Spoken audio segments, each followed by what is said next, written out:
Welcome to our channel scholar portal. আজকে আমি NMS এর ম্যাথের যে টাইপগুলো আসে তার মধ্যে একটা টাইপের ম্যাথ নিয়ে এসেছি। এটা কোশ্চেনটা হলো 25x25 minus 2x25x15 plus 15x15/10 square.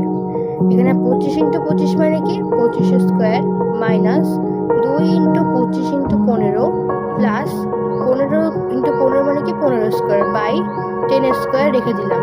তাহলে 25কে ধরলাম এ আর 15কে ধরলাম বি। তাহলে a square minus 2ab plus b square by 10 square. এটা কিসের formula? A minus beta whole স্কোয়ারের formula. A minus beta whole square formula এখানে বসালাম। 25 মাইনাস 15 তার whole square by 10 square. 25 minus 15 করলে কি হয় 10, 10 স্কোয়ার বাই 10 স্কোয়ার। এটা কাটাকুটি করে কি হলো 1, তাহলে 1 হলো এটার অ্যান্সার। এরকম ধরনের টাইপের ম্যাথগুলো তোমরা বইতে প্র্যাকটিস করতে পারো। পরবর্তীতে আমরা অন্যান্য টাইপের ম্যাথ নিয়ে আসবো। যদি চ্যানেলটা সাবস্ক্রাইব না করে রাখো তাহলে সাবস্ক্রাইব